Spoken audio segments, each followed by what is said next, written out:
This channel is supported by TrueFire. TrueFire is an online library of lessons from some of my favourite players. There's thousands of lessons on there. You can use the promo code JNC40 to get 40% off of any of their courses. I was trying to explain to a friend the other day, Andy, if you're watching, about what a Dumble amplifier is, and kind of, he hadn't heard of what a Dumble amp is. He's not a guitarist. And it got me thinking, because he kind of just said, well, surely they're like made of some of the same parts. And I was like, well, actually, yeah, the Dumble stuff, actually, quite a lot of it was made from like Radio Shack parts. And it got me thinking about what the best amplifiers that I've ever played were. So I kind of wanted to do a video about some of my favourite amplifiers that I can remember playing. Luckily, most of them I've got some clips of, so I can share those with you. I think one of the number one things that you guys have told me that you liked the sound of was the Two Rock Silver String Sterling. Now, this belonged to my buddy Jake Loosemore, who has owned 3 Two Rocks. So he's had the SSS, which is their take on a Dumble Silver String Sterling, which is in turn sort of like the highest headroom Dumble. And the ones that Santana had one of these, Stevie Ray Vaughan had one of these, I think Eric Johnson had one and then sold it before moving more towards the ODS side of things. But you can think of this really, I think, as like a very high headroom, basically clean amplifier, very much like a great Fender Clean on steroids, maybe with some nicer kind of more singing mids. And another thing that happens with the Two Rock stuff in quite a lot of cases is that there's this lovely kind of singing sustain to the cleans.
So this one is probably the most expensive amplifier I've ever played as well. But I think it sounds really good. Jake eventually sold it. The thing about the Two Rock sound in some cases for me, because I also had a classic reverb signature, which actually I want to shout out for this lead tone, which I'm about to show you.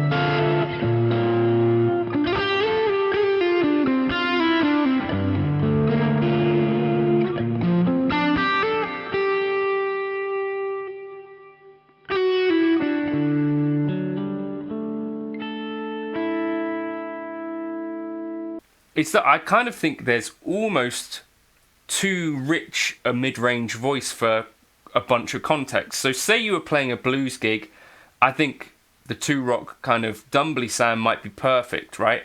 That big, rich, warm sound. However, if you're in a band situation where you're competing with keyboards and vocals, I actually feel like it's a little bit too, in some ways, kind of honky, or in some cases as well, too full a sound and very hard to actually kind of sit back in a mix. It's kind of too there, if you get what I mean. So I've gigged with Jake, him playing the Silver String Sterling.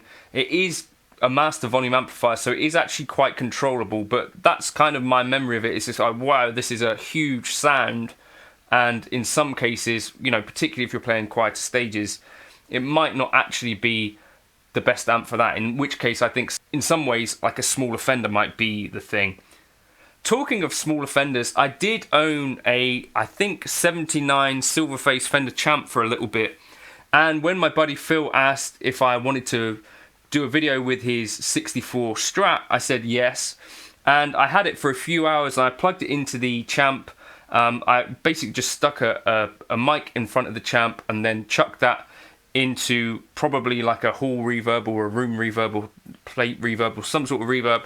But I think this has a really, really great sound, and you can see why the Champ has been kind of a champ of recording, because it kind of is that quintessential Fender sound, which I've actually come to really appreciate. And I think for me, kind of my peak clean sounds these days probably do come from Fender amps.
There's a Deluxe Reverb Reissue here behind me, which I think is actually a super underrated amplifier.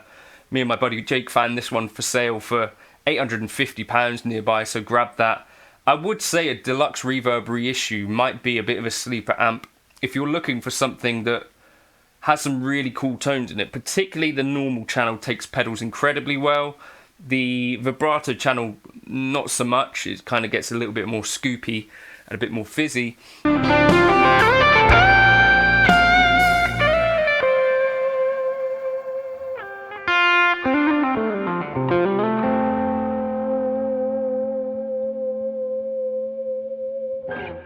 Otherwise, I also have this Fender Pro Reverb from 1964, and I think this has some really cool tones in it as well.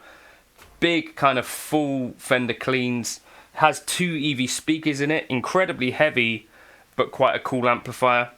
Those really are the things that stick out in my mind. So there's a Two Rock Silver String Sterling, there's the classic Reverb Signature, which I sold again because it was just like too much amp to justify keeping around for the money. There's the Fender Champ, there's the Deluxe Reverb Reissue, and there's the Fender Pro Reverb. Now, there was kind of 2 of these which do quite cool drive tones. So if you crank a blackface Fender all the way up, you won't know what these really sound like in real life, presumably because they'd be too loud for almost anything. But they actually break up incredibly nicely, and if you're using a load box, they have a really cool sound.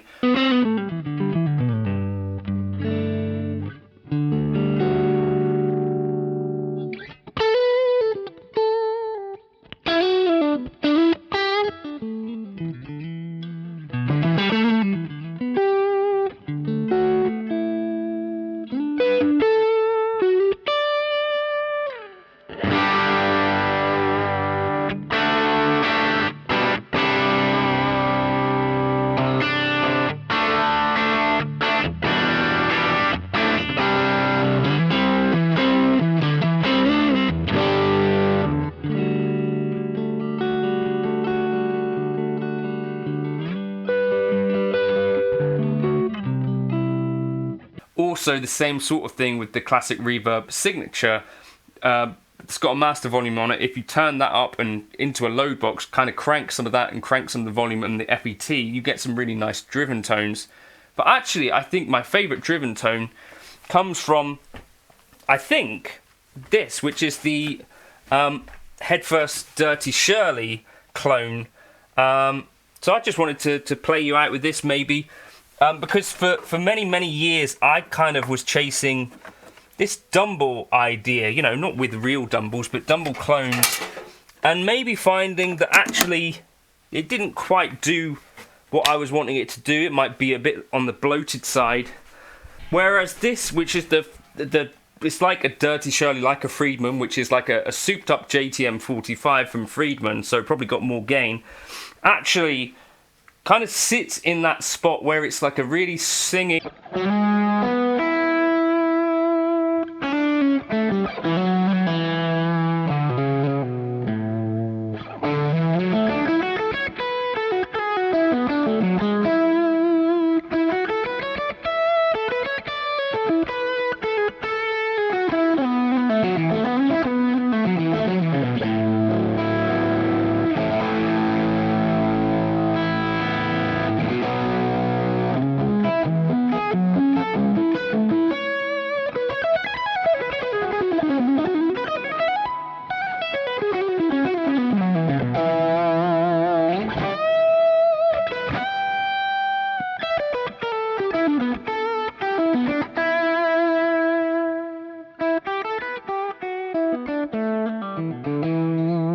But also cleans up way better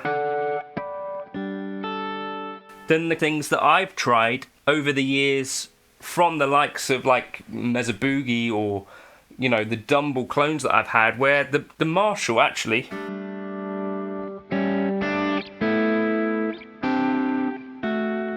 can do such lovely kind of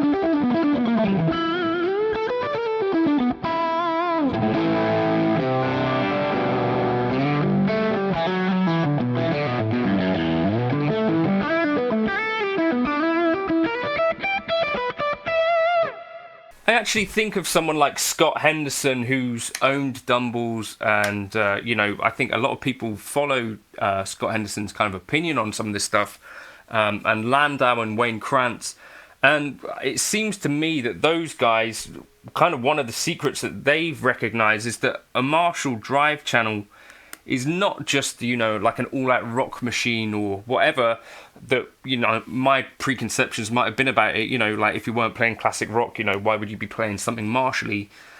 I think actually for kind of these edge of breakup and smooth kind of singing fusion tones with a bit of bite, but that also clean up and are responsive to the guitar, rather than being super maybe kind of smooth and bloated and nasal, I think the Friedman-y, Marshall-y thing actually, for me, might be the way that I should have been heading down in terms of gain for a little bit of a while. So that's kind of, I think, been a revelation to me, the Headfirst Dirty Shirley style amp.